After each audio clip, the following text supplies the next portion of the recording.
I awoke to the pain of a new existence, in a dank room of darkness and decay.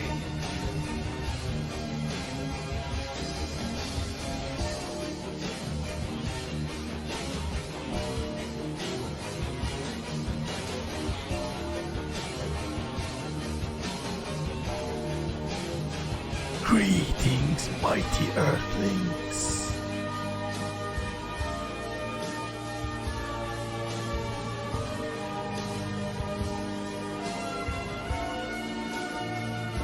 Without darkness, the light won't shine.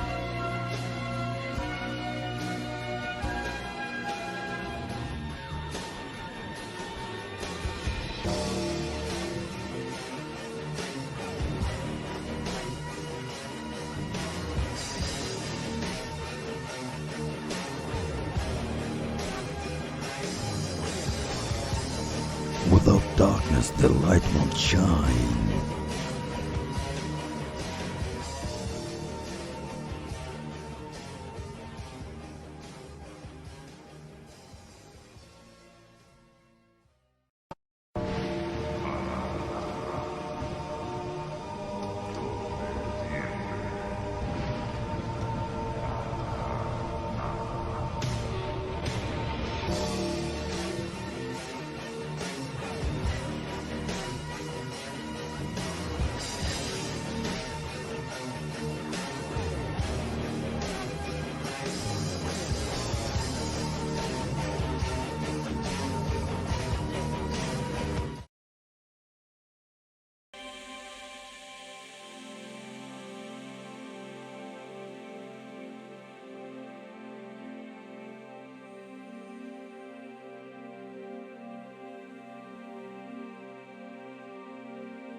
Just isn't always the most natural way to interact. What we're missing is this feeling of presence. The feeling of actually being right there with someone else, with all of the different sensations that includes. So that's what the whole fields of virtual and augmented reality are about, delivering that sense of presence. And that's why a lot of people have been spending more time in VR since COVID hit. I know I have. It's a way to get out there, even when you can't leave your house, and to see your friends and feel connected even when you're physically apart. And with all the heaviness in the world this year, it's also a way to have some fun and find some moments of joy. I've definitely been playing a lot more with friends recently, especially games like Echo VR, which is kind of like playing full contact frisbee in zero gravity space. or Arizona sunshine, where you can stand back to back with your friends as you fight off wave after wave of zombies.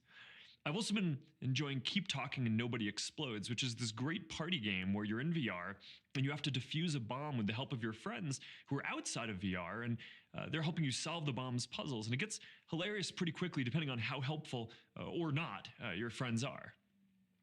Now, if you've tried experiences like this, you know just how magical it is to be together in one of these worlds with your friends. And as the ecosystem keeps growing and the hardware keeps getting better and better, we're starting to see how whole new categories of experiences could take place in VR in the future.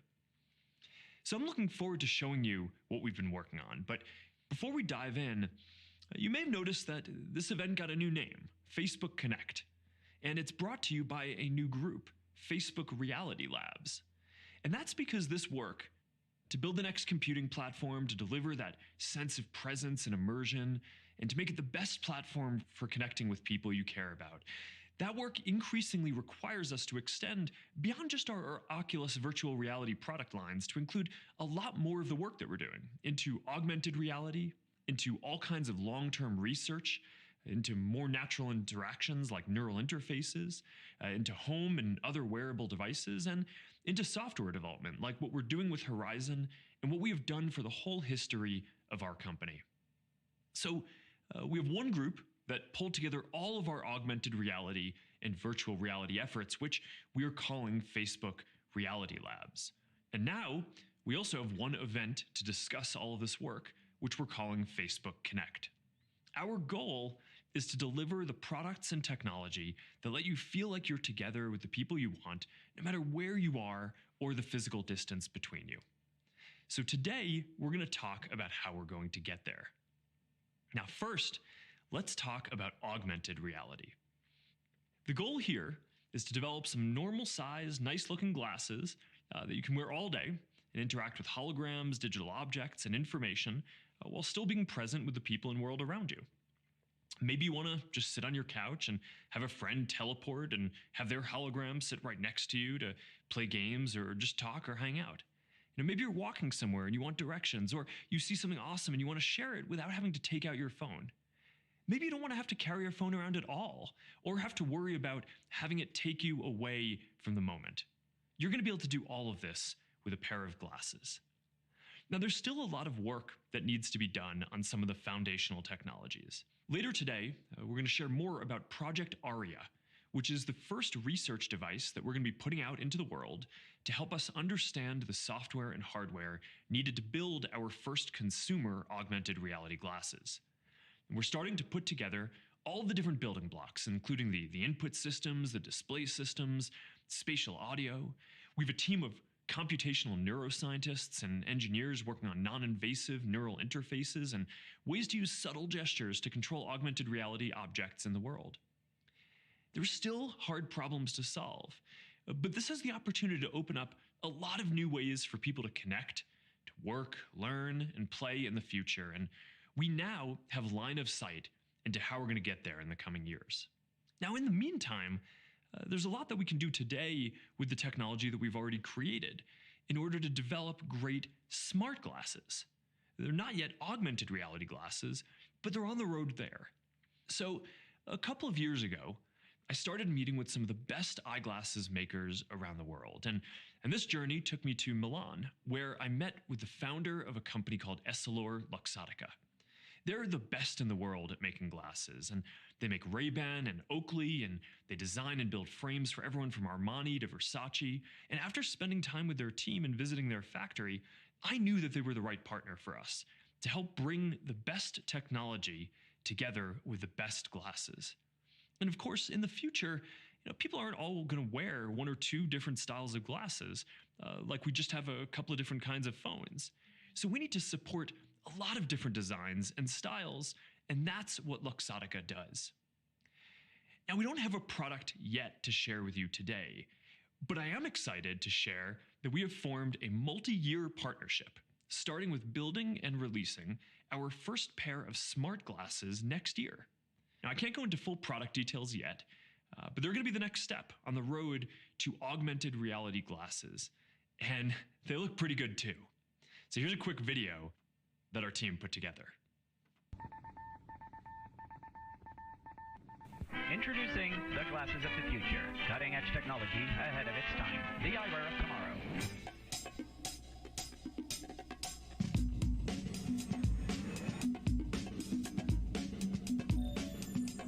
Aiding the cause of science.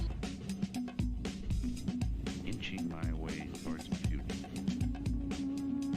I wish I could see out of this thing.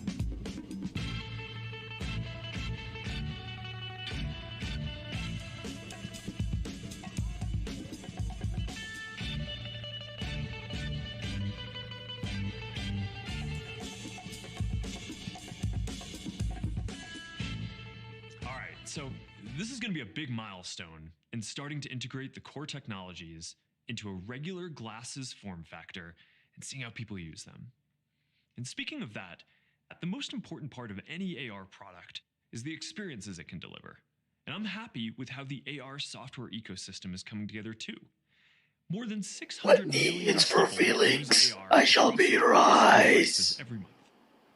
People are creating some really awesome things with Spark AR, which anyone can use to build AR effects for Facebook and Instagram.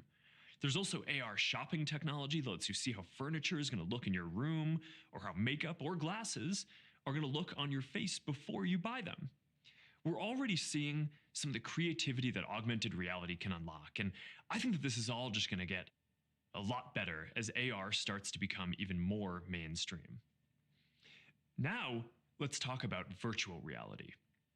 We are continuing to build out the Quest platform with better hardware, software, and content, and we're starting to see more areas where VR provides a clearly better experience than other platforms. So take gaming.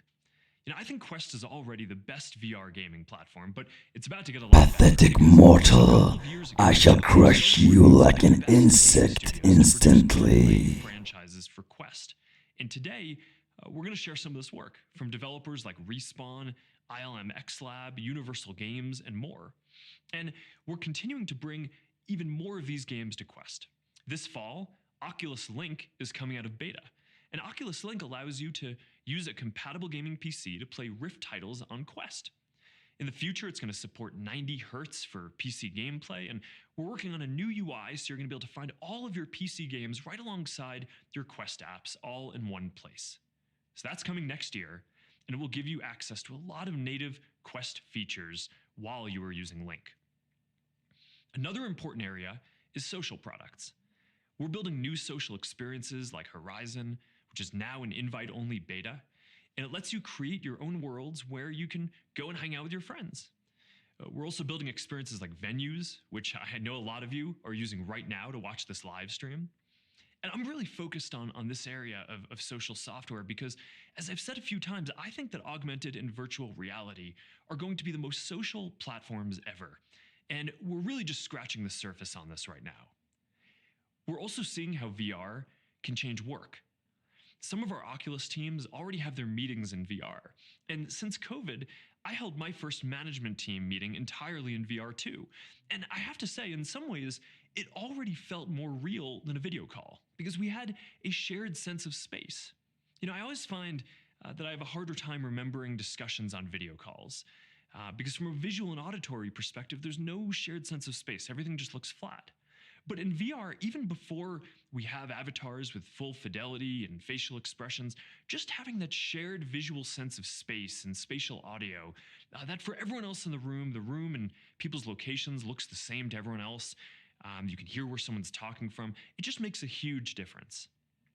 Now, more people are going to work remotely in the future. Now, I think that VR is going to give you the ability to work from anywhere without having to feel a lot of that separation that current remote work setups bring.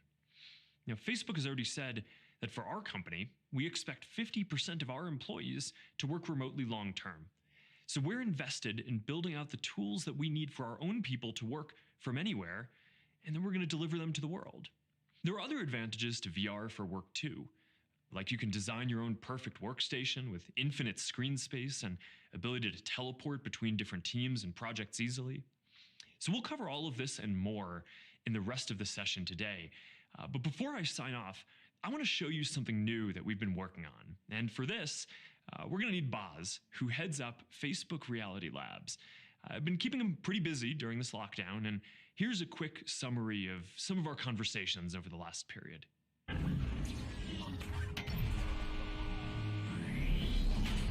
Really, Mark? I mean, that's 5 in a row. I told you I've had a lot of practice. Been spending a lot more time in VR. Does he ever sleep? You know, Quest is awesome, but I've been thinking, people love it, but there are a few places where we could make it better. I mean, the screen's great, but I wonder if we could get 50% more pixels in there to make it even crisper. Yeah, I'll see what I can do. This is why I always lose in Echo Arena. Taylor, Mark wants to know if we can make the screen more crisp. Yeah, we can do that. We could throw in a single high-res LCD panel. Great. But let's make sure we keep the built-in IPD adjustment. Got it. But keep the built-in IPD adjustment, of course. We can keep the built-in IPD adjustment? It's never been done before with a single panel, but we'll see what we can do. Okay.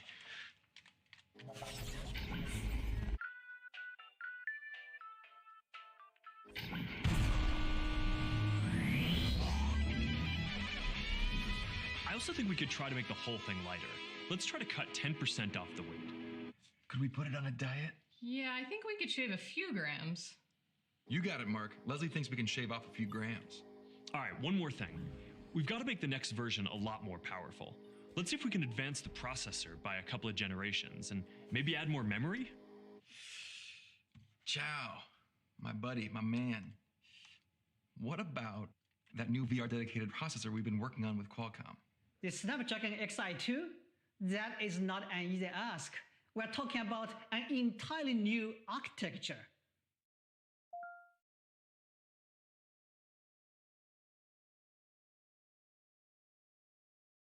Mark, you're on mute.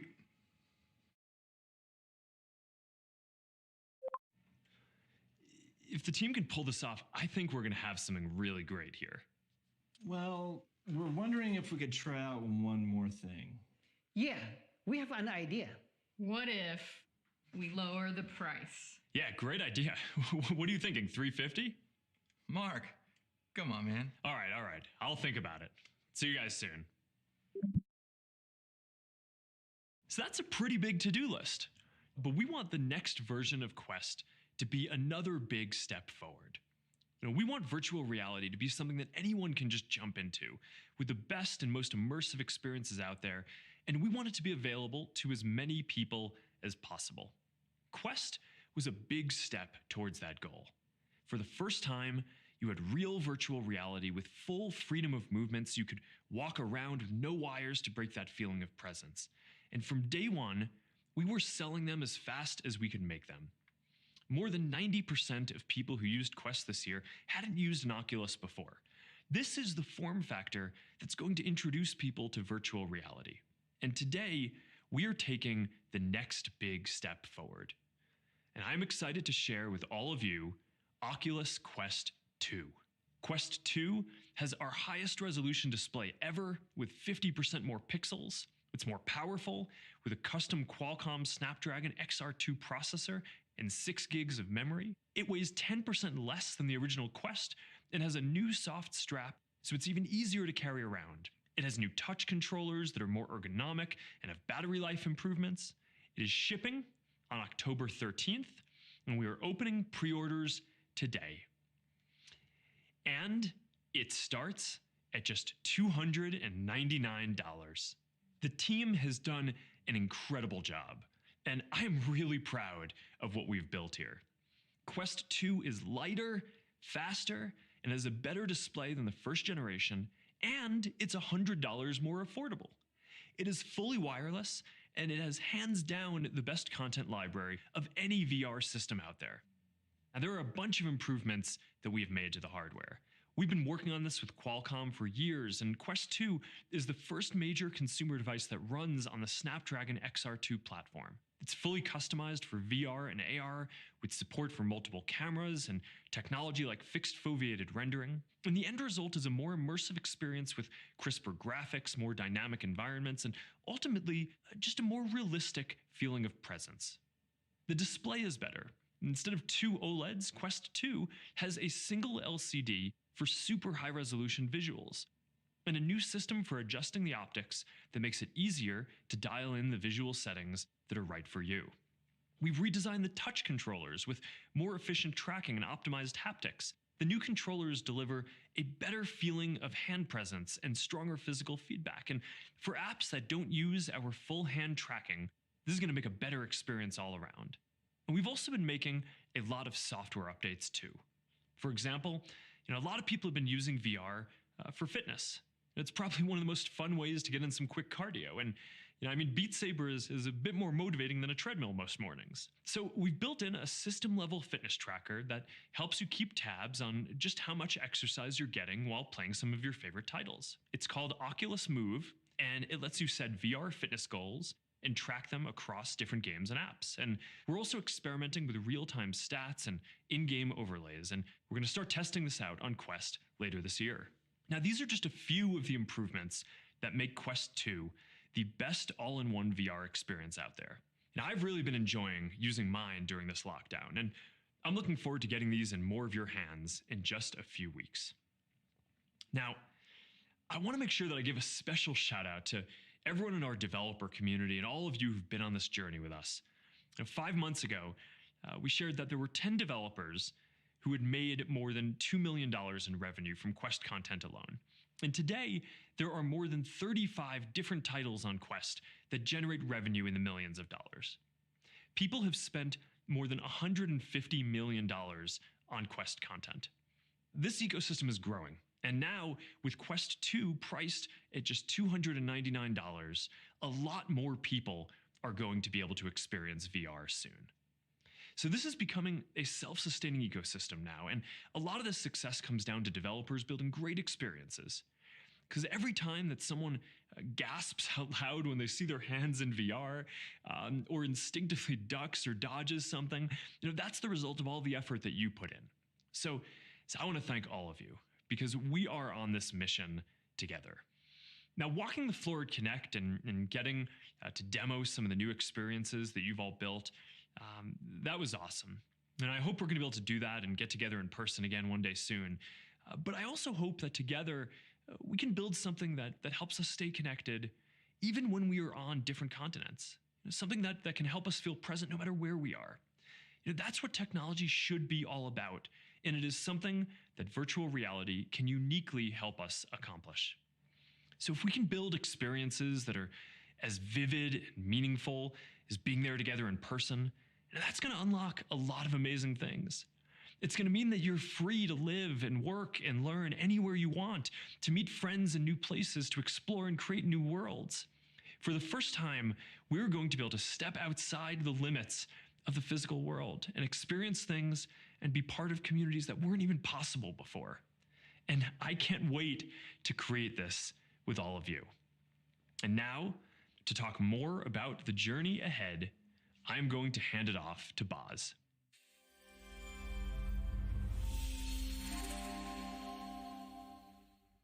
Thanks, Mark. At Facebook Reality Labs, we often say that we see AR and VR as the next step in computer evolution. From mainframes to desktops, desktops to laptops, and laptops to smartphones, these are what comes next. But why? Why do we say that?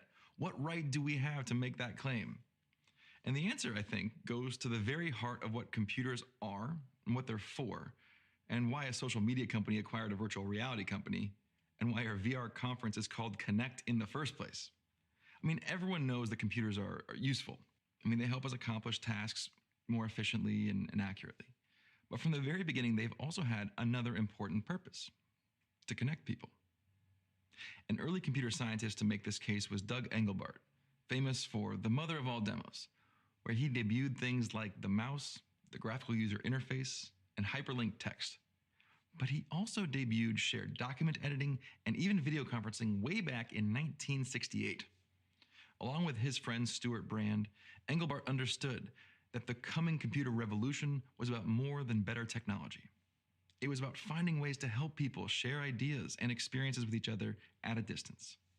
Now, that demo, in turn, inspired the groundbreaking work in places like Xerox PARC, Bell Labs, Stanford Research Institute, and others who made it possible for you to watch me on your computer today. Now, these institutions were the inspiration for our recent name change to Facebook Reality Labs. Like computers, I believe augmented reality will be useful, but I also believe our work on it is what will make it transcend the distance between people. Especially now, during this time of social distancing, I know how much it means to me to be able to spend time in digital spaces with my parents and kids when we can't be in the same room. Millions of people across the world know what that's like too. And that's why, over the past year, our conviction about the importance of meaningful social presence has only grown, and why we remain committed to a world where emotional connection is no longer contingent on physical proximity, where interaction at a distance is just as enriching and sometimes just as demanding as interaction in person. Now, VR is the first half of that vision, and as all of you know, we've come a long way. I mean, I remember my first demo. It was Toy Box. You know, you pick up a virtual dart gun and you could blast targets that were off floating in space. And it was very simple, but the potential struck me immediately. These days, VR is practically transcendent. I mean, I've climbed mountains, I've battled robots in zero gravity, I've explored alien planets. And I've done all these amazing things, but more often than not, I was doing them by myself. We have to continue to grow the VR community so that we can do more with our friends. So to bring in more people from more backgrounds, with Quest 2, we just built a better headset all around. I mean, it's lighter, it's faster, and it's got our highest resolution display ever. But all of that is small comfort if it doesn't fit right. That's why I'm pleased to announce some accessories we're launching for Quest 2, a fit pack, an elite strap, and the highly requested battery strap.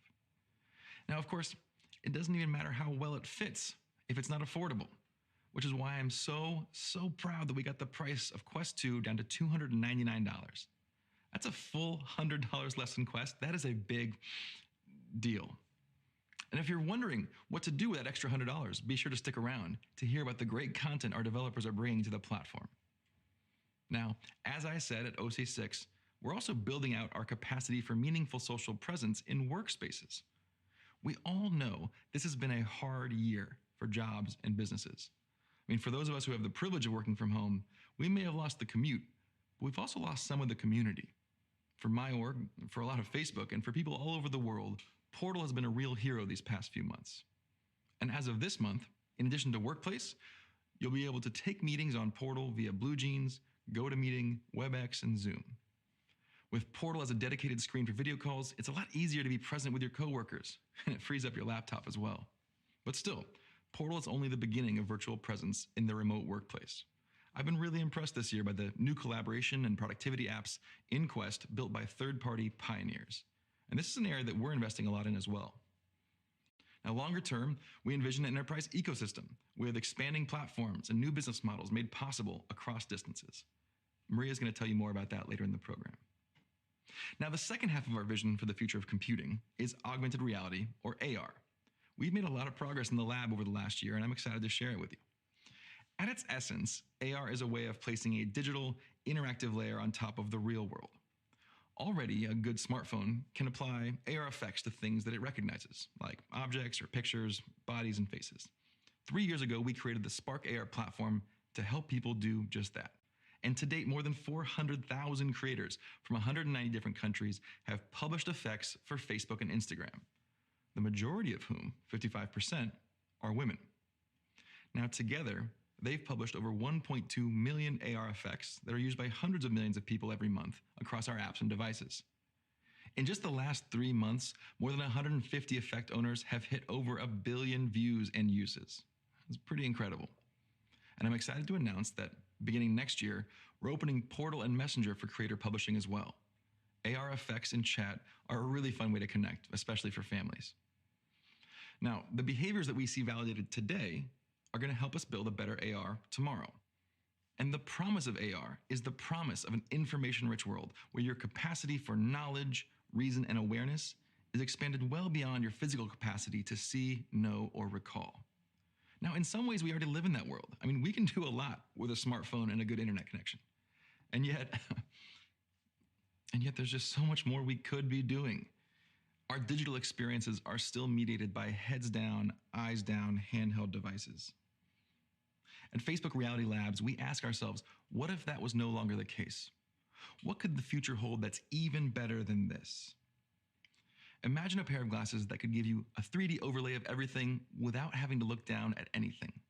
This is a world where you accept a friend's phone call and a hologram appears right in your line of sight, where you're walking into a new city and the glasses not only give you directions, but they also help you spot hazards that you can't see. You want to understand a foreign language? The world translates itself for you. Now, sometimes we talk about the benefits of AR like they're superpowers, and they are, but not everyone has the same abilities. So for a lot of people, maybe for most people, it's going to be simply empowering. Now, before you get your hopes up, I am not here to announce V1 of our fully functional AR glasses. I'm sorry to say we're just not there yet. But I do have the privilege of sharing with you some of the work we've been doing in the lab. As Mark alluded to earlier, this is Project Aria. Now, these glasses are a precursor to working AR. It doesn't display any information inside the lens, it's not for sale, and it's not a prototype. It's a research device that will help us understand how to build the software and hardware necessary for real, working AR glasses. Starting in September, some specially trained Facebook employees and contractors will be wearing the glasses in real-world conditions, indoors and outdoors. Their sensor platform will capture video and audio, eye tracking, and location data, all to help us answer some of the questions that we need to ask before we release AR glasses to the general public. The first question is about hardware. What do we put on the glasses? I mean, think of all the things necessary for AR to work. Outward sensors that can interpret the world, inward sensors that can track your eye movements and know where to show you information, and computers to process just all of that. And then, assuming you could fit everything you need into a pair of glasses, how would they perform under different light conditions or different weather conditions? Which sensors can you do without? And where might you need more? These are questions we can't answer in the lab. So like all good science, we have to put our theories to the test. Another question we have is about data. I mean, there's a lot of data sets about the world from the point of view of satellites or even automobiles, but there aren't a lot of what's called egocentric data sets. How do we program software that understands what the world looks like from a first-person point of view? And more to the point, how do we balance what data we need to collect and process in the first place? At OC6, I introduced live maps, our effort at creating a shared virtual maps that are drawn from crowdsourced information, basically a 3D spatial internet. If we can design glasses that can both build and use live maps, we can deliver an AR experience that requires as little data as possible. Michael Abrash will share more later about the technical aspects being worked on in the lab, but before moving on, I'd like to show you guys a video we produced with the research team that introduces Project Aria.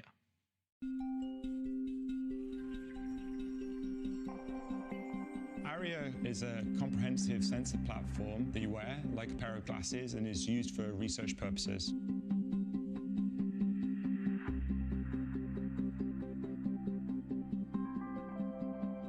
At the beginning of Aria, we actually evaluated many form factors: the hat, the bracelet, but we settled on the glasses because it could give us the closest human perspective. If you really want a system that is socially aware in a sense, it perceives the space like people do, you gotta look at the world from a human point of view.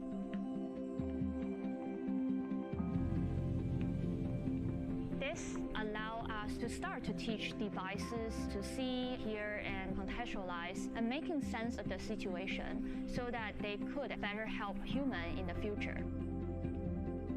Imagine you lose your keys, and now you have a device that's able to tell you, hey, you left your keys on the coffee table. Or the ability to take your human senses and feel as if you are somewhere else in the world. When we think about navigation, it's not just the turn-by-turn direction that you're getting from your phone, but it's really navigate you to anything. Navigation also will unlock amazing possibilities in public safety and accessibility. Project Aria is about figuring out the right privacy and safety and policy model long before we bring AR glasses to the world. We anonymize all the data, which means we blur faces and license plates. Starting in September, a few hundred Facebook workers will be wearing Aria on campuses and in public spaces to help us collect data to uncover the underlying technical and ethical questions and start to look at answers to those. Where do we go from here? Well, we learn. The project is really going to be a series of iteration, right? It's going to develop over time, a bit like, the internet. We're incredibly excited about the opportunity that Project Aria and the future of augmented reality brings. We're going to do this together, and it's going to be amazing.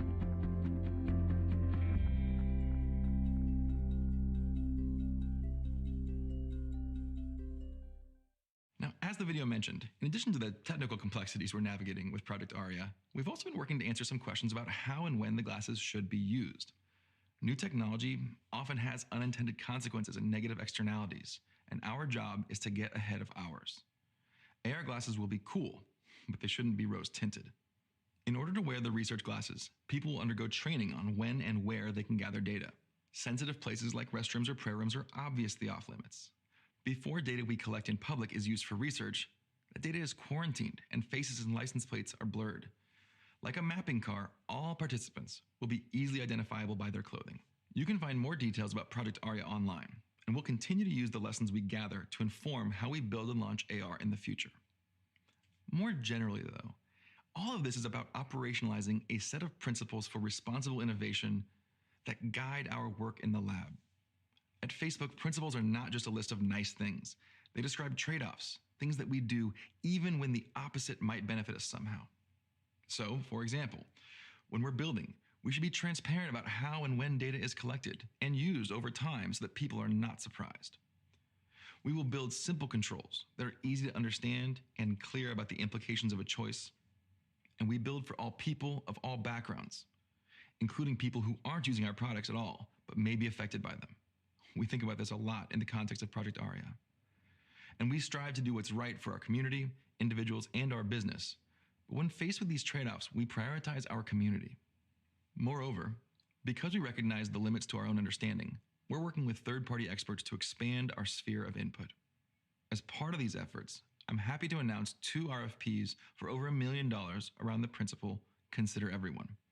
This research will focus on the impact of AR, VR, and smart device technology on non-users, especially non-users from underrepresented and vulnerable communities, as well as best practices for fostering welcoming and inclusive environments in 3D spaces. You can find out more here. We've also been socializing these principles with experts across the privacy, safety, and AR/VR community, and they've told us they're happy we wrote them. But talk is cheap. Trust is earned and not given, and we stand ready to be judged by what we do and not what we say. I want to give a special shout out to the tireless teams at FRL, delivering meaningful social presence across a lot of different products under very challenging conditions. The future of technology is bright, and I'm so proud to work with all of you. I mean, I've been excited about this technology for a long time. Just like the labs that inspire us, we hope that our lab can play a role in helping shape the future. The need for this technology is all around us in 2020. Sheltering in place has only intensified my sense of urgency for this work.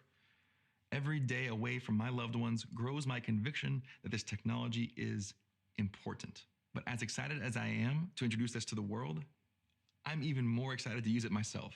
I mean, I miss seeing my family, my friends, my colleagues, and all of you. Be safe, and we hope to see you next year, one way or another.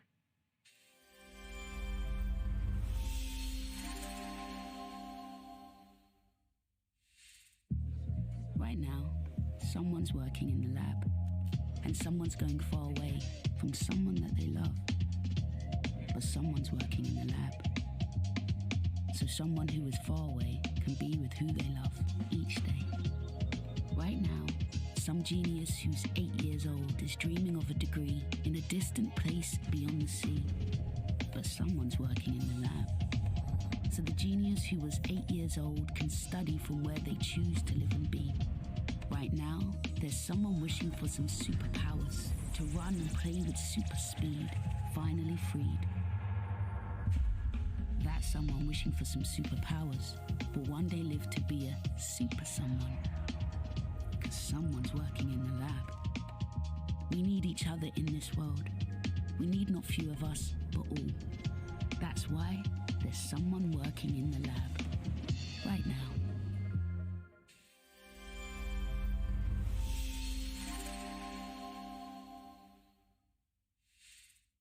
Right now, connecting with friends in VR is more important than ever. We want you to be able to spend time with your friends, your family, and your community in a way that defies distance and the physical constraints of the real world with virtual experiences. I'm Megan Fitzgerald, and this time last year, I shared our plans for Facebook Horizon, a social experience where you play, create, explore, and connect with others in an ever-expanding virtual world. Since then, we've been working hard to bring Horizon to everyone. A small group of early users and creators have been giving us feedback, and they're already building fantastic and incredibly creative worlds. And just last month, we opened the invite-only beta and began bringing people off the waitlist to join us in Horizon. And we're excited for more of you to join us soon and experience some of this.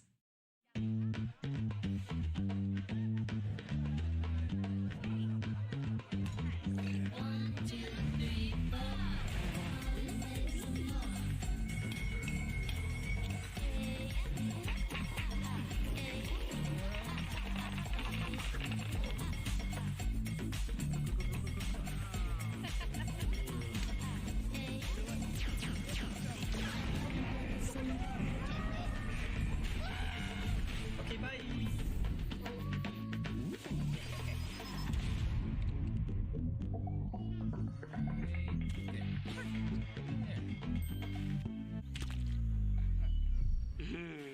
Or not.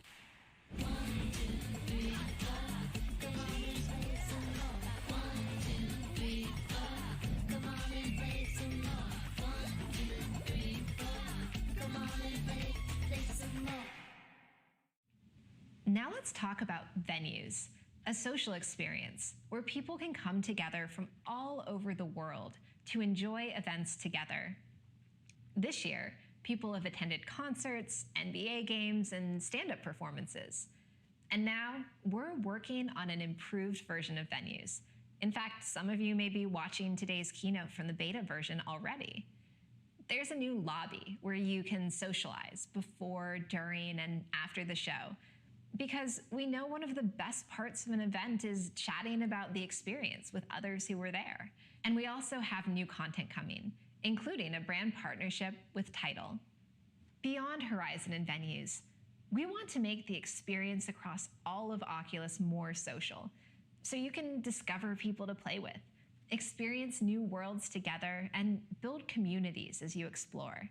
We've heard that people want easier ways to find each other in VR, to coordinate and jump into apps and experiences together, and of course, ways to easily find each other in those apps. So we're rolling out some new features in the coming months that'll make it even easier to play together. First, we're bringing Messenger to the Quest platform. With Messenger and Oculus, it's easier to coordinate with friends and play together in VR. When you're in VR, you can invite friends to join you through Messenger, and they can quickly jump into the same game or experience with you. And this also means you can chat with friends anywhere they have Messenger without taking off the headset. We're introducing new Oculus avatars, so people can express their identity and their personality with billions of permutations of customizations. Your avatar will be uniquely you. We're rolling out a new avatar SDK, so developers can also use this new avatar system, which will eventually replace the Oculus avatars we have today. These avatars will build on the visual style you see in Horizon and Venues Beta today. They're an early version of our new system. Here's a glimpse of what they'll look like. Oh, hey, it's me. We also want to make sure your avatar can represent you across all realities. So over time, we'll be working to let you use your avatar across the Facebook family of apps. And then I want to introduce a new experience called Challenges. It's all about you, the VR community, showing off your skills in your favorite games.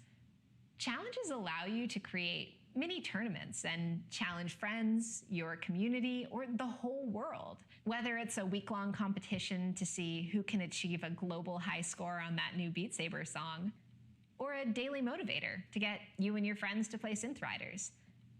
Now, groups of friends can play together and challenge each other, even when they're not in VR at the same time. And developers can create their own featured challenges, starting with Beat Saber, Pistol Whip, and Synth Riders.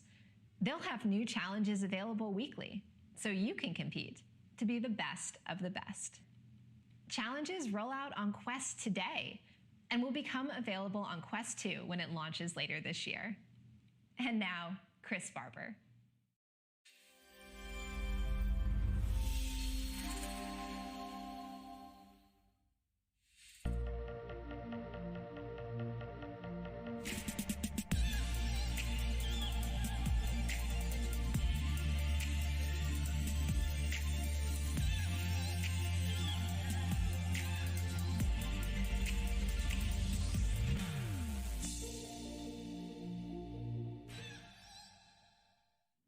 Hi, my name's Chris Barber, and I work with the team that builds Spark AR.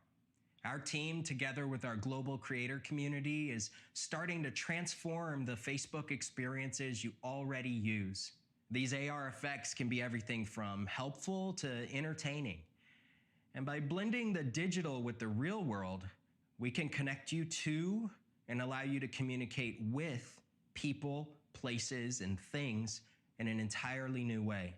Take shopping. With Instagram, we see the potential to bring the best of in-store shopping anywhere. Virtual try-on has been around a few years and is one of the earliest examples of how AR can help you to make informed choices while shopping online. AR try-on has been live in Facebook ads and with a small group of Instagram checkout partners since last year. And we're excited to bring AR try-on to Facebook shops soon. So, what we've learned is that people feel more confident buying products like makeup or a lamp if they know how it'll look on them or in their home. Layer that with the ability to share with friends for a second opinion and buy without leaving the app, and you'll start to see how this becomes not just a way to shop, but one that's fun, easy, and personal. And it's not just the store that you can bring home with AR. It can be a museum too. Museums and cultural institutions around the world are capturing art, history, culture, and science collections in full 3D. It's about preserving history, but also about inviting more people to explore and appreciate culture no matter where they are. Paired with Spark AR, these objects become accessible to people in new ways, even if they can't visit in person. We're working with the Smithsonian to bring mobile AR experiences into the palm of your hands that spark curiosity and learning, from a triceratops on your kitchen counter to a pair of boots from the Wiz dancing around your living room. In addition to the Smithsonian, other experiences, including ones from the Palace of Versailles, will begin rolling out this fall. We also want to explore how this storytelling magic can extend to journalism. To lead the charge, the New York Times has formed a new AR lab within their newsroom. They hope to delight and inform readers by using AR technology to shape how stories are told. By delivering these stories where people already spend time, on Instagram, the Times can reach new audiences and help people better explore complex topics in an interactive way. One of the first stories, seen here, focuses on air pollution, allowing you to see particulate levels from around the world in your own space. There are many more AR stories launching across print and digital in the coming months. Each of these examples show you how AR on your phone can be a window to a new world. But what if we want to transport you to a new world? Well, AR can do that too. Earlier, Boz mentioned how Spark is powering new virtual shared spaces. AR is one of Portal's most popular calling features, and it helps make small moments more memorable, like these fun birthday cards. Families can share in the joy of reading with story time. Rather than turn pages, AR brings the illustrations to life and actually lets the reader become characters in the story. Every day, parents tell us this makes a world of difference. While kids may not sit still for a phone call, story time can help families carve out a few special minutes with that relative who lives far away. We're working hard to expand the Storytime library, It's important that this collection reflect and celebrate all the stories of our Portal families. The first in this new lineup will be Thank You Amu, the Caldecott-honored debut from Oge Mora. Colorful cut paper designs capture a heartwarming story of sharing and community, inspired by the female role models in her life. Thank You Amu is launching on Portal next month. We're also excited to bring Kevin Carroll's A Kid's Book About Belonging to Portal. Its core message is about helping kids love themselves, even if it feels like they don't fit in. It teaches them how this love can help them belong anywhere. We'll have more to share on these titles and others in the coming months. I hope this gave you just a taste of what's possible in AR. If you're feeling inspired, join us. Check out our Spark Creator session this afternoon and learn how you too can bring this AR-powered world to life. Now, to tell you more about the fully immersive VR worlds dreamed up by Oculus developers, please welcome Mike Verdu.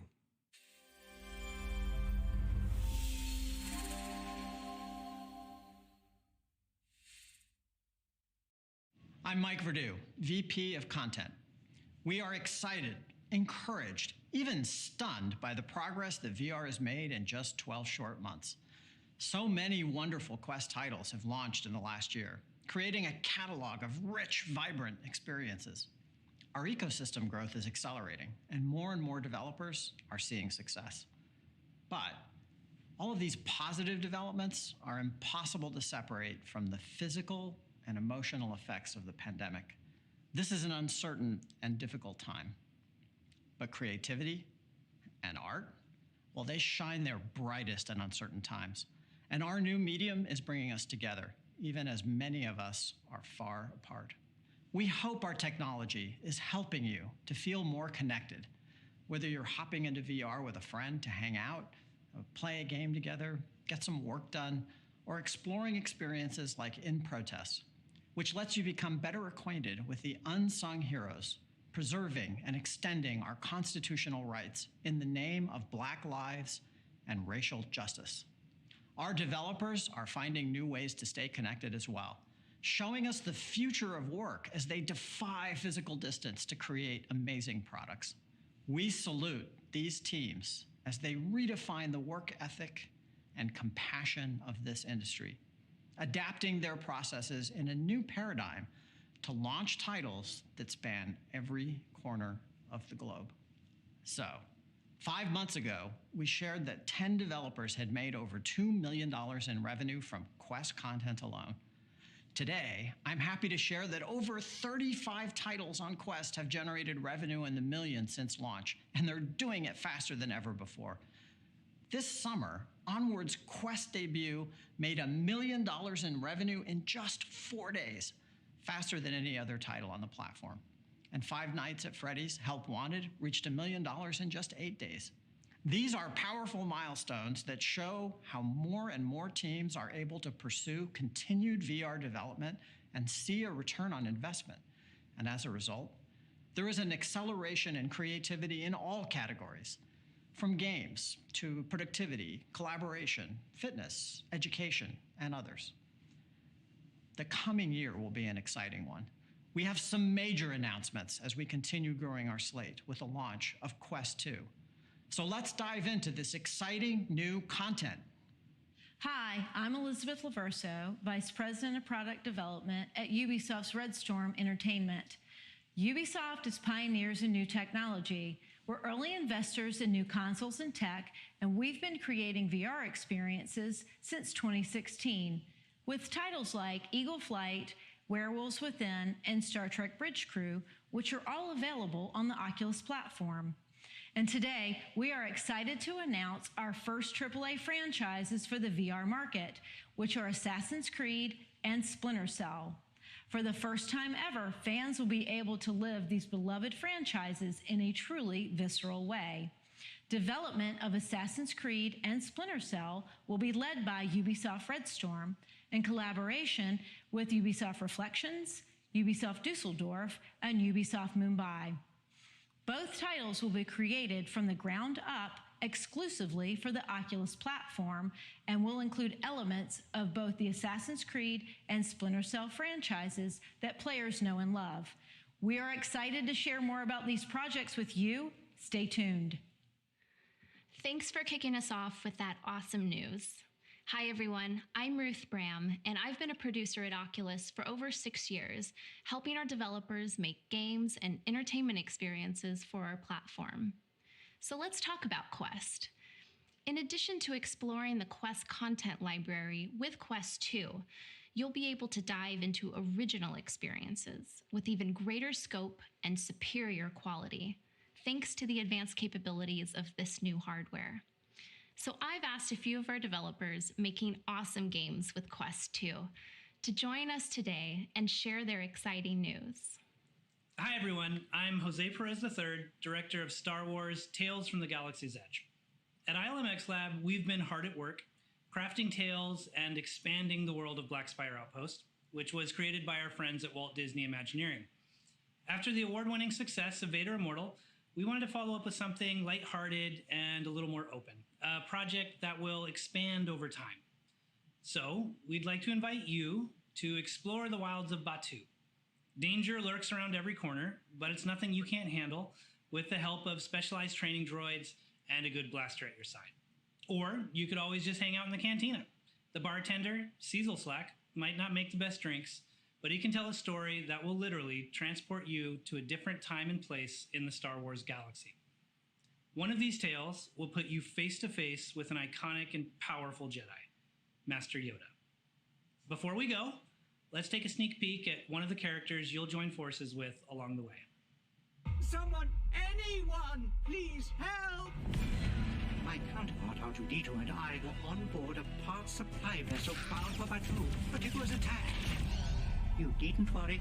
I am a highly trained resistance spy.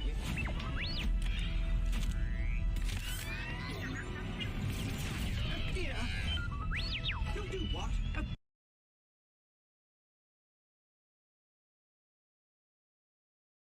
Don't be silly. You'll never make it. My circuits have had quite enough of the wilds for one day. Hi, I'm Cha-Chin, founder and CEO of Big Box VR. We've been working very hard on Population 1, a battle royale that is only possible in VR. I'm excited to share with you that it's coming soon to the Quest and Rift platforms, and you'll be able to cross-play between headsets. What makes our game special is our vertical combat system. You have the freedom to climb anything and fly anywhere in a fully immersive VR world. After launch, we will have ongoing live in-game events, so you will always have something fun to do with your friends. I can't wait for you to jump into Population 1 with us, and I'll see you in the game.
I'm Jan, head of the development at Beat Games.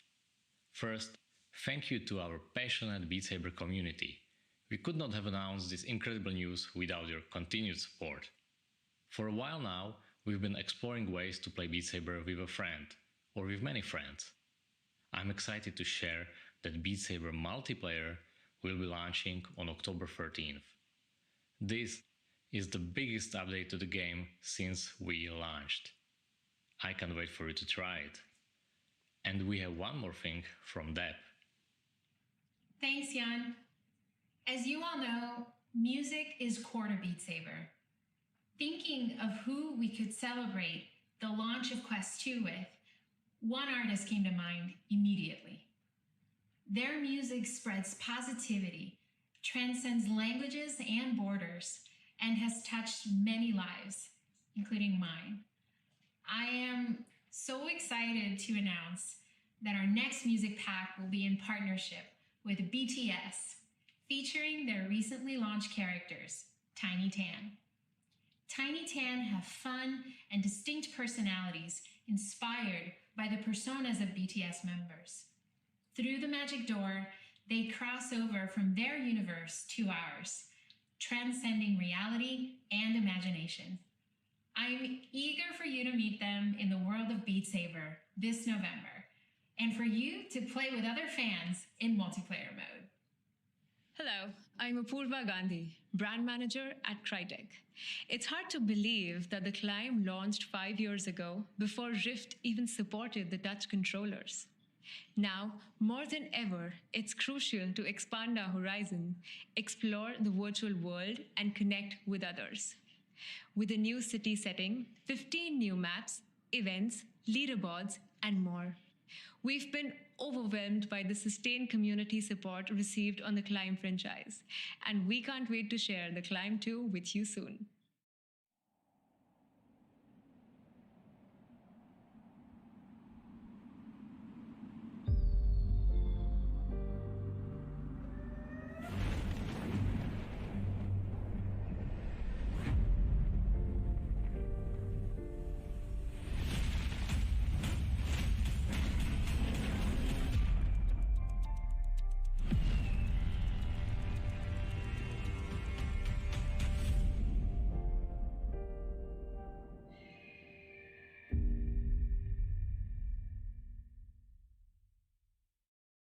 Hi, I'm Brian Gomez, Executive Producer on the Universal Games and Digital Platforms team.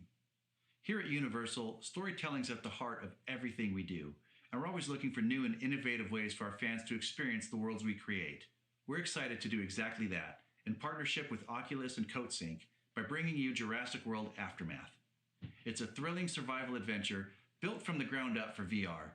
Experiencing Jurassic World in VR is a special kind of wish fulfillment.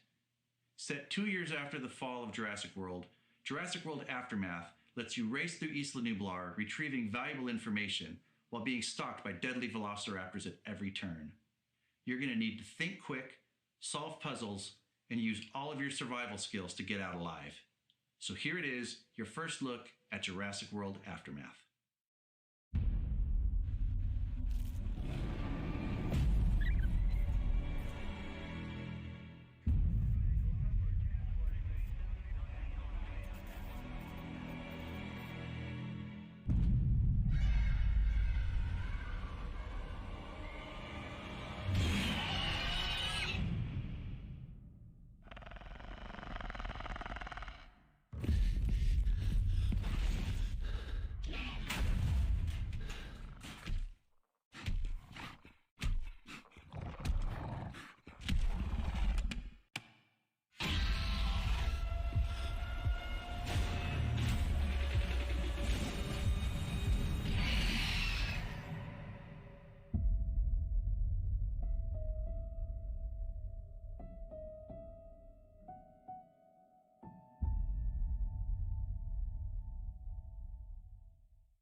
I'm so thankful for the relationship we've built with some of the developers behind these games, like Jurassic World Aftermath and Star Wars Tales from the Galaxy's Edge, to ensure they're comfortable and engaging and an incredibly fun experience for you.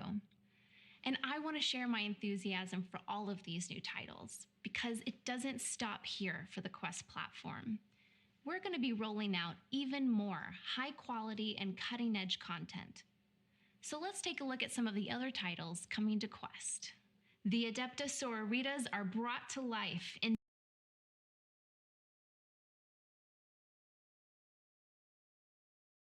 jaw-dropping visceral reality. Embody these merciless women as they root out corruption in the war-torn world of Warhammer 40K Battle Sister. This holiday season, Pistol Whip will debut 2089, a gritty and cinematic sci-fi expansion where you'll survive an off-world plague of killer machines with all new weapons and music. In over 25 years since its creation, Myst is being reimagined for VR. Solve puzzles and travel through the ages in this graphic adventure classic. Then get ready to fight the undead and face gut-wrenching choices for you and other survivors in The Walking Dead: Saints and Sinners. And coming soon, Keep to the Shadows and Take Aim in Sniper Elite VR. Japan is home to a community of early Oculus adopters and has a strong history of game development. As we prepare for the launch of Quest 2, we've been fortunate to partner with well-known Japanese developers and have committed significant and long-term marketing and development budgets to Japanese-developed titles. So we're bringing Oculus to Japan in a bigger way than ever before, with Quest 2 available in more stores and with more content. At launch, you'll see games like Kizuna Eye, Touch the Beat from Activate, Resident Infinite from Enhance, Space Channel 5 VR Kinda Funky News Flash from Grounding, and Little Witch Academia VR from Universe. And later on, we're also looking forward to bringing our Japanese audience titles like Alt Deus Beyond Chronos from My Dearest, Puzzle Bobble from Servios and Taito Corporation, and many more. Now you're probably asking, what about PC? We know that PC gamers are looking for a best-in-class experience, and that's why they've embraced Rift as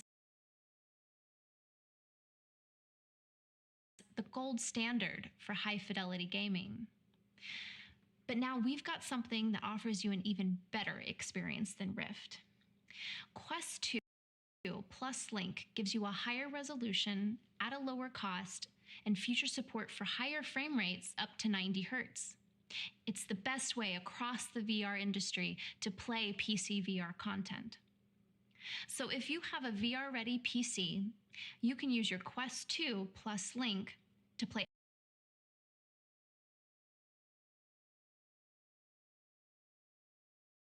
upcoming Rift titles from our talented indie developers, and also upcoming titles like Lone Echo 2 and Medal of Honor Above and Beyond. Hello there. I am Peter Hirschman, the game director of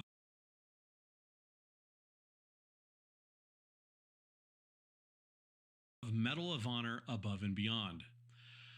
I am terrible at making videos like this, so please bear with me. However, I would like to tell you it's been a phenomenal few years working with our good friends at Oculus to bring you a brand new Medal of Honor title. In Medal of Honor Above and Beyond, we're putting you in the boots of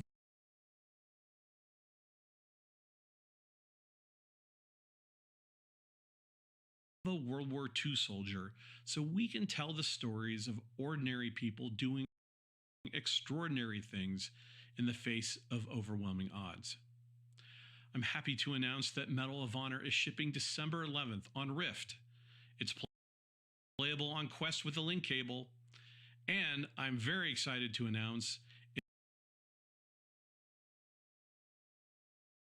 it's shipping at the same time on Steam with full Steam VR support and crossplay.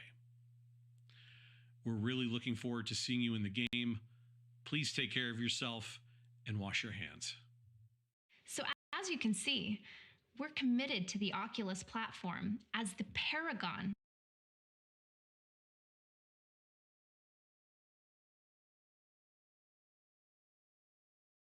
of VR content. And that's why we're partnering with some of the most talented game studios in the industry to craft powerful and memorable experiences. Whether it's stepping inside the worlds that you know and love, exploring new ones, or even making connections with friends and family in spite of distance. And I bet you the titles we're launching in the years to come will be some of the best games in VR that you have ever played. Now, here's Maria to discuss the future of work. From home. We definitely need that right now. Designed specifically for app distribution directly to administrators. Quest 2 is going to be great for all types of work. It is lightweight and ergonomic, so it's more comfortable for longer work sessions. New accessories like our Elite strap with battery are designed to increase comfort and extend battery life. Compared to Quest 2 is packed with better processing power, so you can run heavier apps more smoothly. There's also a higher resolution display, so you can read text in docs and presentations more easily. On their own, these features are exciting, but combined, we will push standalone VR to new limits. We believe VR will be your next computer, a better way to surf the web, play games, chat with friends, and collaborate with your colleagues across distance. But before we can connect you to others, we need to help you on your own get things done. I'm so excited to introduce Infinite Office. Now, when I say Infinite Office, I am not talking about that feeling when you have been working from home for 14 hours straight, although that might feel infinite. This is something else. Check it out.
Infinite Office is a collection of features we will be rolling out over the coming months. What you saw in the video illustrates the experience as we envision it. These are new capabilities we are designing to make your office, wherever it is, feel more productive and flexible. Let's talk about some of the features you will see first. Thinking about your workspace, we begin with this big area with multiple customizable screens, all without expensive monitors eating up space. And across them, Oculus Browser provides you with a desktop-class web experience. The next cool thing is that the experience integrates with your real environment. You can attach those panels to multiple surfaces, like a table or a couch or a desk. It's easily portable and persistent, so you can pick things up right where you left off. Now you are truly free to take your office with badass monitors wherever you go. And you may be thinking, Maria, that's all great, but how can I work in VR if I can't even type in there? We all know one of the biggest barriers has been text input. So we took care of that too. In partnership with Logitech, we are bringing a physical keyboard into VR. You will be able to actually see your keyboard and your hands finally type, and yes, even copy-paste. My team and lots of others at Facebook are already trying out this infinite office. Initial features begin rolling out to Quest 2, first in experimental release this winter, so you can join us. We are starting with solo productivity, but there's a lot more we can do with these capabilities.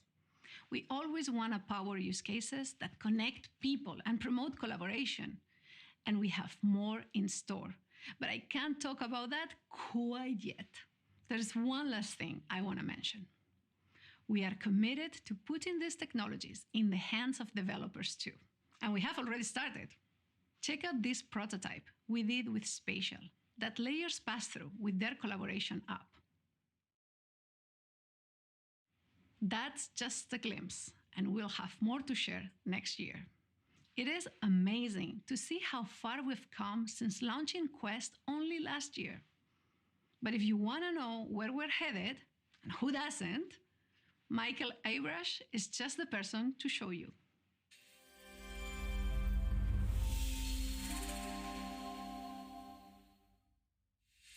Good morning. I so wish I could be talking to you in person, but I'm still very much looking forward to sharing some of the AR technology we're developing at FRL Research. First, though, a quick update. Last year, I mentioned that my grandson had just been born. Now he's almost a year old, and he has changed a bit. In fact, he's grown so much and changed so rapidly that it's made me reflect on how remarkable the course of a lifetime really is. And thinking back on my own life, I realized that the things that have really mattered, both personally and professionally, have been the ones that I planted as tiny seeds, and that then grew over the years and touched ever more people's lives. In the long run, there is truly no more satisfying feeling, and I'm deeply confident that we'll all have that feeling when we look back on AR/VR years from now, because, as I've discussed at past Connects, AR/VR is the second great wave of human-oriented computing, combining real and virtual to explore the limits of human experience and change the way we live. Today, I'm going to talk about some of the technologies we're developing to enable the first generation of true AR glasses. Glasses that let us mix real and virtual freely and that are good enough to become part of everyday life. Now, be aware that this is research. Those technologies may take up to 10 years to make their way into products, if they ever make it there at all. That seems like a long time, but it's just the beginning. What's coming over the long arc of AR/VR will be far more than any of us can imagine today. Just as the personal computer developers of 40 years ago, myself included, could not have imagined the long arc of personal computing that's created the digital world we live in today. For all the ways personal computing has evolved over the last half-century, though, one thing has remained constant over all that time, and that is the basic way humans interact with the digital world, in the form of the GUI, the graphical user interface, which has been the gold standard of human-computer interaction since Doug Engelbart's mother of all demos in 1968. Information is presented to us on a 2D surface. We navigate it and select it with pointing, dragging, and clicking, and new information is presented. That has been phenomenally successful. But AR glasses need their own Engelbart moment, a new user interface that is fundamentally different from the GUI. A paradigm shift is needed because always-on AR glasses have the potential to be integral to almost everything we do. They will always be available to help us communicate, navigate, learn, share, and act. So the user interface has to work seamlessly no matter what we're doing. What's more, AR glasses will be able to see our lives as we see them. So for the first time, it will be possible for AI to be truly personalized and contextualized. That, in turn, opens the door to an interface that's proactive rather than reactive, that's intuitive, that understands our intent and acts almost before we know we need it. Ideally, that interface would have very little friction, would be highly reliable and private, and would allow us to remain completely present in the real world at all times. Most of all, the ideal AR interface would, for the first time, put us at the center of our personal technology, rather than adapting and reacting to our devices as we do today. Those are very ambitious goals, and it will take decades to fully realize them. But by planting the seeds now, we can get to AR's Engelbart moment and then get that interface into people's hands over the next 10 years. There are many pieces that have to come together to enable the AR interface, including a breakthrough display system, a novel graphics pipeline, and new types of sensors, and we're working on all of them. But today, I'm going to focus on 3 areas that are at the heart of redefining the way we interact with the digital world: input and output, mapping the real world, and the interface itself. Input, how we send information to our devices, and output, how our devices send information to us, form the foundation for all human-computer interaction. AR input and output are uniquely challenging because they need to work easily and intuitively in all the situations we encounter in our daily lives.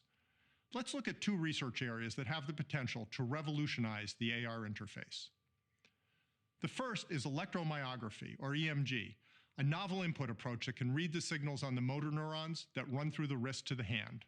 EMG is still in the research phase, but the Control Labs team that joined us last year is advancing the state of the art rapidly, as we can see in this video.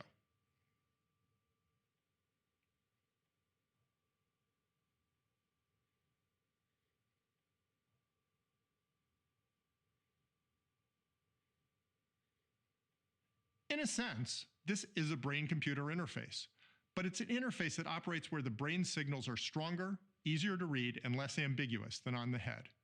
In fact, the signals through the wrist are so clear that EMG can detect finger motion of just a millimeter, so input can be very discrete, and ultimately, it may even be possible to sense just the intent to move a finger.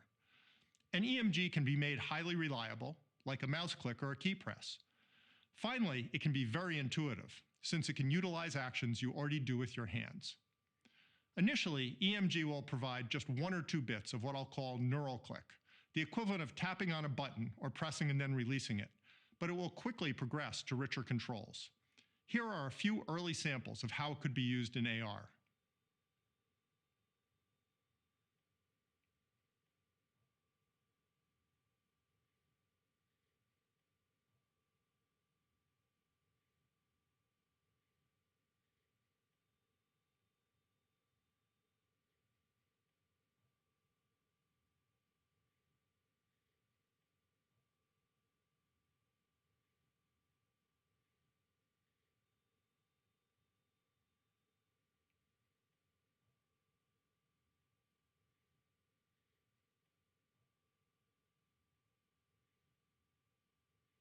Pretty cool.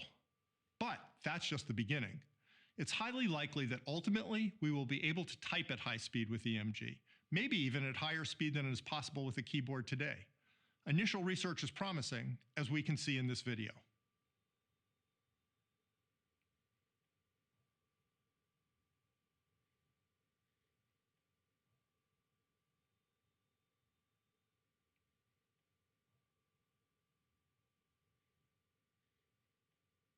So far, I've only shown scenarios that map to normal use of the hands, but there's plenty of bandwidth through the wrist to support novel controls.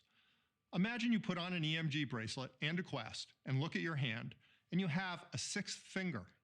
You start to flex your hand and quickly gain independent control of that new finger. Then you take off the Quest, but you can still use that finger to click. Totally discrete and highly intuitive. Pretty much the ideal 1-bit input. Is the brain that neuroplastic? We don't know yet, but this next video makes me optimistic.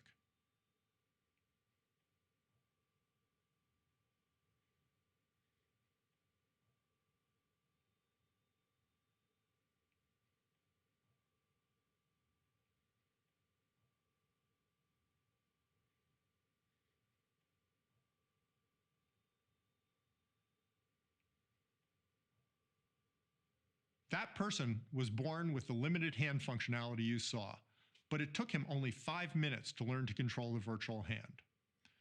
There are years of research yet to do, but EMG has the potential to be the core input device for AR glasses. The other novel input-output area is audio, in the form of several research technologies that together have the potential to transform human communication. Let's start with beamforming, which leverages a microphone array to enhance sound from any desired direction. Beamforming makes it possible for AR glasses to extract your voice out of virtually any soundscape, so the person on the other end of a call can hear you even if you're in a crowded cafe speaking in a normal voice. Next, let's add in-ear monitors, custom audio devices like this research prototype that fit in your ear and can selectively filter ambient sound. Now, when you get that call in a noisy cafe, the glasses can mute the ambient noise so you can comfortably hear the caller. Next up are personalized head-related transfer functions, or HRTFs, personalized digital representations of the acoustic characteristics of our ears and heads that enable us to hear virtual sounds with the same clear directionality as in the real world. Now we can place virtual callers in specific locations near you, so conversations become much more natural and easy to follow. The final technology is audio propagation, simulation of how sounds move around spaces, which enables us to generate the subtle echoes and reverberations needed to create a convincing soundscape. Put all those technologies together, and virtual conversations can be indistinguishable from real ones, even when you're in a noisy environment. What if you're trying to talk to someone who's actually there with you in that noisy cafe? Just turn on beamforming, point the glasses at the person you want to talk with, and the glasses will pick out that person's voice and mute the ambient noise. If they have AR glasses too, direct glasses-to-glasses transmission will enable you to have a natural, relaxed conversation. This is all research right now, but when it's product ready, AR glasses will give us audio superpowers. Let's walk through a scenario of how audio superpowers could enhance our lives. First, let's see how the scenario would work with today's technology. By the way, you'll get the best experience of this audio section if you listen with headphones or in Oculus venues. Okay, let's say you go to that noisy cafe and want to study.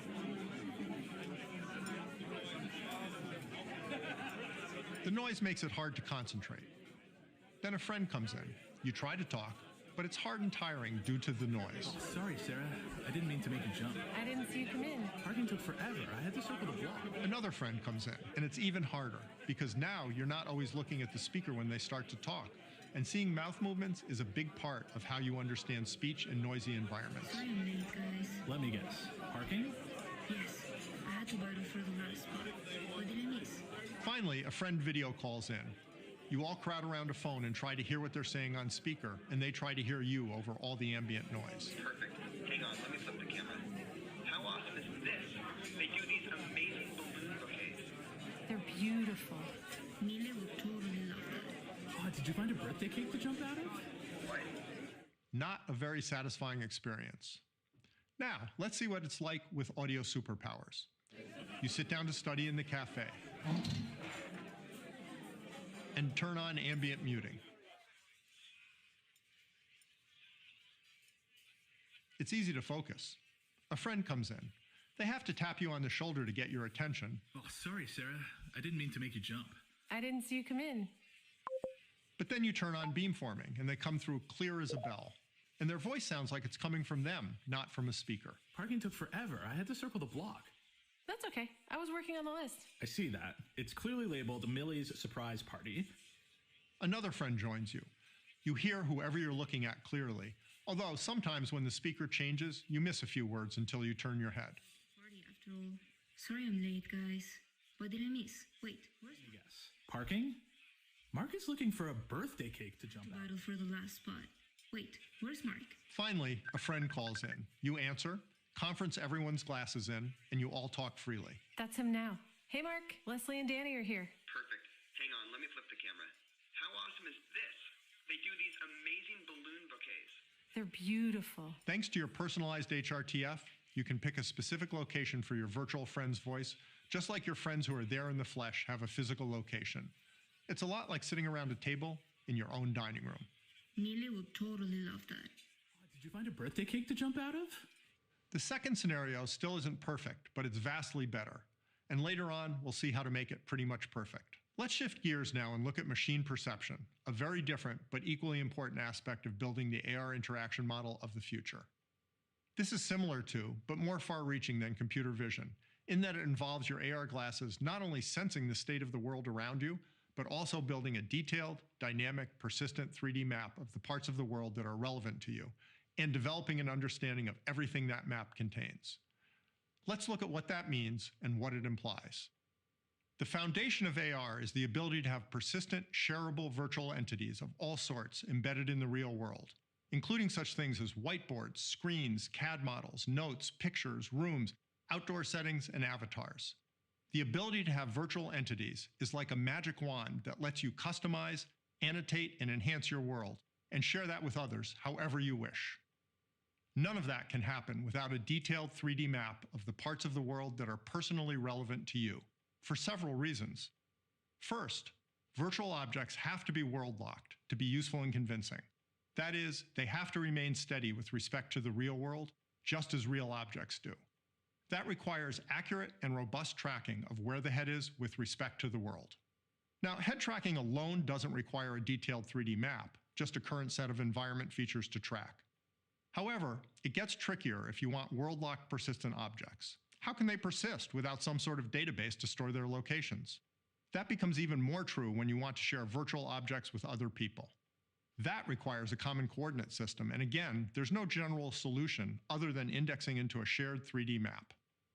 And then, if you want to be able to share space with a convincing avatar of a friend who lives in another state, not only are precise location and orientation needed, but also knowledge of the things in the space around you, so the avatar doesn't end up cut in half by a table, and can be placed in natural poses, such as sitting in a chair. So both a selectively shareable model of the parts of the world that are relevant to you and an index of everything in that model are necessary in order for AR to mix virtual and real effectively. Finally, a 3D map of the world is necessary in order to allow AR glasses to run all day within a very tight power and thermal envelope. It would take far too much power if the glasses had to constantly reassess their context from scratch. So instead, they'll download the most recent data from the map, and then only have to handle dynamic changes, which are propagated back to the map. The end-to-end machine perception platform we're building that enables all of this is called Live Maps. Live Maps consists of a stack of 3 primary layers. The bottom layer, location, provides an accurate frame of reference for the locations of the wearer and their surroundings. That might not sound like much, but establishing highly accurate, always available, consistent, shareable 3D location and orientation in a way that can scale is in fact a tremendous challenge.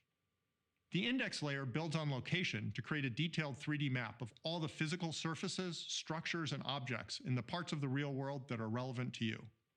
This is a unique personal map based on your own location history, although parts may be shared. To the extent that you and others choose to allow, for example, public places could be globally shared. Index does quite a bit more than just provide static geometry, though.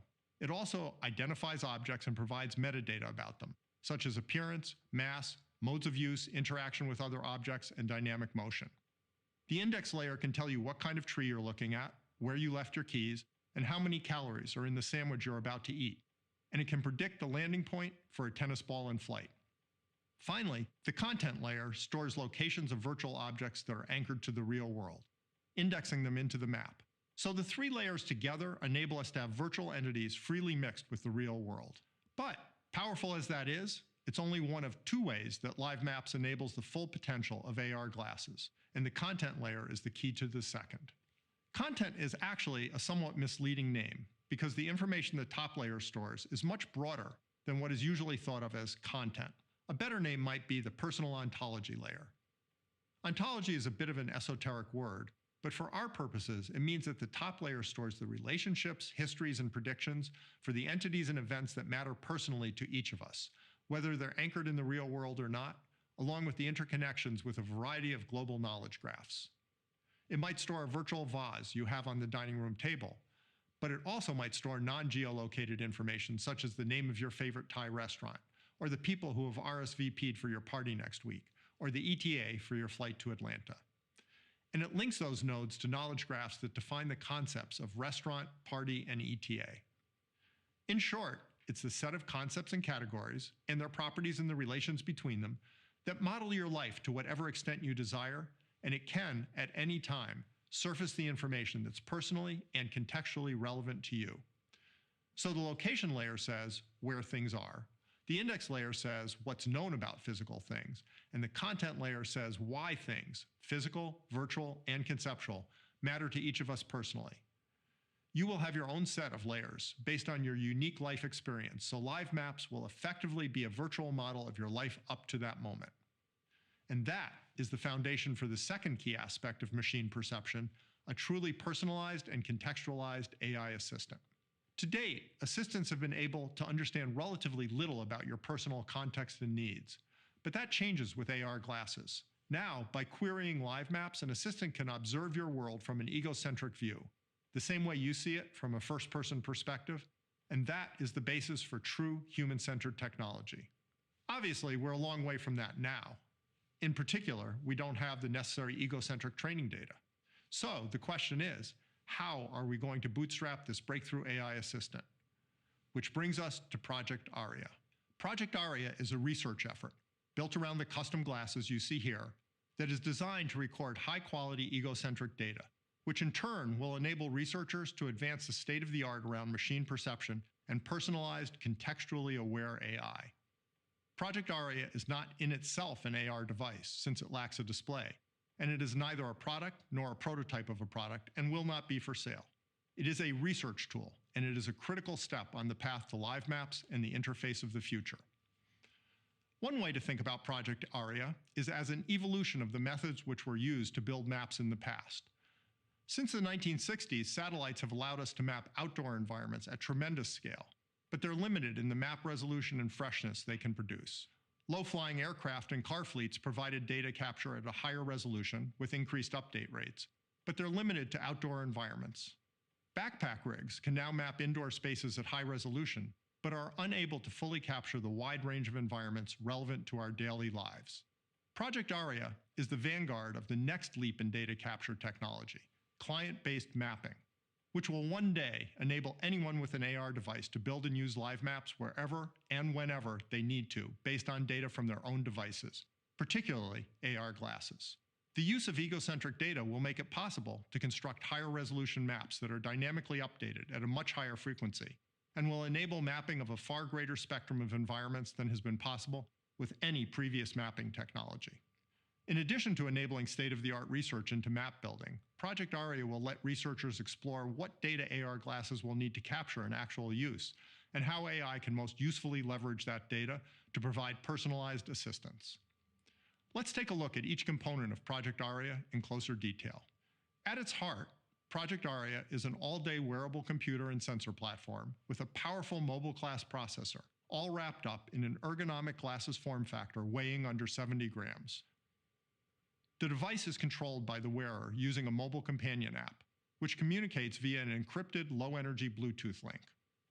As Boz noted, once a data sequence has been recorded and the device is placed on charge, data is uploaded to Facebook's research servers and kept in quarantine, meaning it's not made available to researchers. During the quarantine period, participants can delete segments of captured data from the system without accessing the raw data. Any data that is gathered in public places is also passed through a set of privacy filters by our system to automatically blur faces and license plates. A prominent LED indicates when the device is recording, and ending a recording is as simple as flicking the mute switch on the side of the glasses. Project Aria supports a variety of sensors that gather the sort of data that AR glasses will need to capture. These include a front-facing RGB camera, two side-facing monochrome cameras, and dual IMUs, which each contain an accelerometer and a gyroscope. This combination of sensors allows us to both observe the environment and track the position of the glasses, the wearer's hands, and objects within the scene. In this example, we can see the trajectory of the device being calculated from both the camera and the IMUs as the glasses wearer interacts in an apartment setting.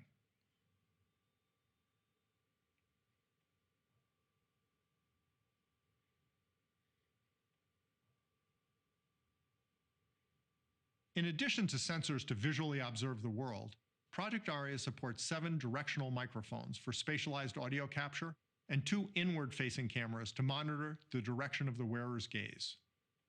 By combining data from the inward-facing sensors with live maps, our researchers have shown we can project the gaze of the wearer into the map of their environment, creating a powerful tool for understanding user intent. The combination of these powerful sensing, location, and indexing technologies with an always-on wearable form factor raises important questions about the privacy controls that will need to be in place to prevent misuse. Project Aria has been developed precisely to enable us to address those challenges long before AR glasses are commercially available, and, as Boz described, already has privacy controls in place. Starting this month, Facebook employees will be using Project Aria devices in public and private spaces, including their homes, and also on our campuses once they reopen, in order to help inform the development of live maps and contextualized AI. That's just a quick look at the capabilities that Project Aria brings to AR and AI research, but I hope you now have a sense of why it's an essential part of building the machine perception foundation for the AR future. Which brings us to the last technology we'll discuss today, the AR interaction model. If you recall, earlier I said that the ideal AR interface would be always available, no matter what you're doing, intuitive to learn and use with very low friction, highly reliable, and private. It would be personalized and proactive, understanding your context and intent. Finally, it would allow you to remain present in the real world rather than being distracted away from it by your devices. Nothing like that exists today, but between live maps and the input-output technologies we discussed earlier, we now have the foundation we need to build that interface. There are actually two distinct aspects to AR interaction. The first is what I'll call high-bandwidth focused interaction. This includes direct person-to-person communication, such as spatialized calls and avatar interactions, as well as direct 6 degrees of freedom manipulation of virtual objects. The audio technology we looked at earlier is key here, as are the hand tracking technology that shipped for Quest and the codec avatars that I discussed at the last Connect. These tend to be used for focused interactions with virtual objects or other people, such as the audio scenario we looked at earlier, or virtually collaborating on a CAD model. These sorts of interactions are intuitive, low friction, and easy to learn because they simulate actions we're already familiar with and will be used in well-defined modes. This is similar to how intuitive typing text into computers was when they were introduced, thanks to typewriters. This means that high bandwidth interaction, while highly important, won't require any fundamental leaps in the interaction model. Which is good news, but that's the easy part. The hard part is the always available interface, the one that's a constant part of your daily life, that helps you with everything you do without taking you out of the world. This is the general interaction model that will transform our relationship with the digital world every bit as much as the GUI has. Right now, this is an early stage research project, but I'd like to share a bit of our thinking because I believe it will become central to our lives over the next decade or so. Our core concept is to make interaction as powerful, easy, and intuitive as possible, and that's built on two pillars. The first pillar, as you'd expect, is very low friction input technology. So when you need to act, the path from thought to action is as short and smooth as possible. Many input technologies will play a part in the AR interface, but EMG is the core of this pillar. The second pillar is the use of AI, context, and personalization to scope the effects of your input actions as tightly as possible to your needs at any given moment, so that user input can be as quick, simple, and intuitive as possible. Ideally, you'd only have to click once to do what you want to do, or, even better, the right thing would happen without you having to do anything at all. Advances in many areas are needed to enable this pillar, but the foundation is live maps. I'm calling the interaction model built on these two pillars the ultra-low friction contextualized AI interface. And yes, I am aware that ULF-Chi doesn't roll off the tongue like GUI. Let me know if you have a better name. To make this more concrete, let's revisit what our audio scenario might look like in the future. You sit down to study in the cafe and start to read. The assistant sees what you're doing and detects that the environment is noisy. So it asks whether you'd like muting turned on, and you neural click yes. Now it's easy to focus. A friend comes in and comes over to say hello. Hey Sarah, parking took forever. I had to circle the block. The assistant knows to let their voice through, even though the ambient noise is still muted, and proactively enables beamforming. The two of you have a normal conversation despite the noisy environment, and it all happens automatically. Surprise party. It feels like it needs a code name in case this list gets out. Oh, and here's Leslie. As you talk, another friend joins you, and the assistant adds them as well.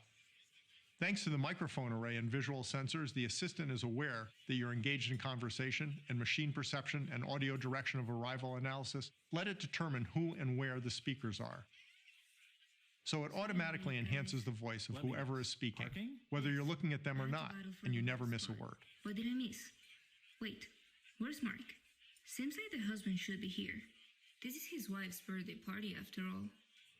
Finally, a third friend calls in. The assistant knows that all 4 of you are friends and asks whether you'd like to add the caller to the group discussion.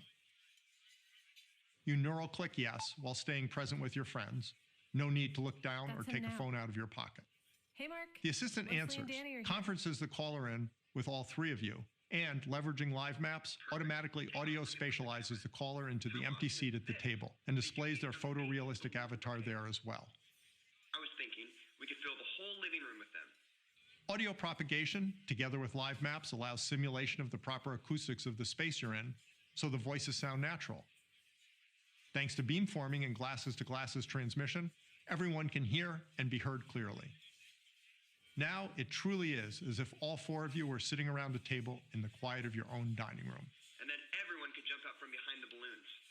They're beautiful. Millie would totally love that. Oh, did you find a birthday cake to jump out of? What? Seriously, who wouldn't want that? Everyone would benefit from communicating better in noisy environments, including, in particular, the 20 to 30% of the population that suffers from some degree of hearing impairment. In this scenario, the assistant was able to guess your intent most of the time and proactively do the right thing, and was able to ask a simple question to disambiguate when it wasn't sure. That allowed you to stay in the world, and together with audio superpowers, was a great example of how AR glasses can actually connect us more deeply rather than distracting us. Many cases are more challenging, but once we have AR glasses, we'll have the data that's needed to develop AI that can help you in an ever-increasing variety of personalized ways.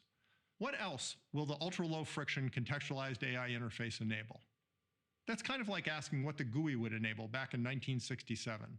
The possibilities are vast and open-ended, and there will surely be some world-changing surprises. But here's a small sample. The interface could show you texts, email, and caller information, customizing whether, when, and how it alerts you, depending on priority and your current situation, such as whether you're talking with someone, and it could locate the alerts in the real world in ways that don't distract you. And it could automatically connect calls from people it knows you want to talk with, as if they had walked up to you and said hello. It could act as your camera assistant, freeing you up to enjoy the moment. It could enhance contrast in low light or for people with poor vision.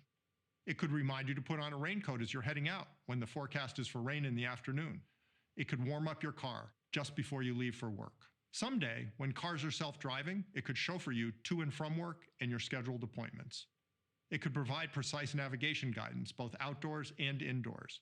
You could ask it where the hot pockets are when you're in the supermarket, and it would take you to the exact location and highlight them on the shelf. And then, it could recommend a more nutritious snack. It could find your car in a parking lot. It could remember where you left your keys, and it could warn you when you're absent-mindedly about to cross against the light. It could provide relevant contextual information ranging from points of interest to restaurant menus to whatever you're curious about at the moment. If you look for a few seconds at the Empire State Building or a flower or a book, the interface might ask you whether you'd like to know more, depending on your past interests and preferences. It could guide you through almost any sort of task, ranging from cooking to home repair to gardening, which would, in particular, make valuable skills available in areas that have limited access to professional assistance. And it could improve educational access by making it possible for everyone to have a personalized tutor. That's only a tiny fraction of what the AR interface of the future will enable, but it gives you a sense of its vast potential to enhance our lives by not only putting us back in the world, but for the first time at the center of personal technology that adapts to us. The road to the ultra-low friction contextualized AI interface is a long and challenging one. But between EMG, egocentric data, and contextualized AI, I have not the slightest doubt that something a lot like what I've described will be how we will all work, play, and connect for however long the second wave of human-oriented computing lasts, which I think will be a very long time. I'd like to leave you today with one final thought. Technological revolutions don't just happen. Each one is created by a unique group of inspired, motivated people who can look ahead and see the long arc of the future while everyone else still thinks it's science fiction, and who choose to spend their precious time creating that future. We, all of us working on AR/VR, are those people. We're creating that future right now, planting seeds that will grow longer and farther and touch more lives than any of us can imagine today. And believe me, there is no better place to be in the course of a lifetime. Thank you.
I could see that the future was open before me, written by others in the pages of a remarkable book.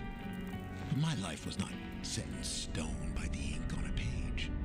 I chose to travel this new path, not because it was required, but because it was astonishing. The thought of the splendid, vibrant, unforeseen worlds that would lie along this new path brought life to my very core. That remarkable book of new beginnings. And yet, even as I cherished it, I had to let it fall from my grasp. But I realized the moment I fell into the fissure that the book would not be destroyed as I had planned. It continued falling into that starry expanse of which I had only a fleeting glimpse.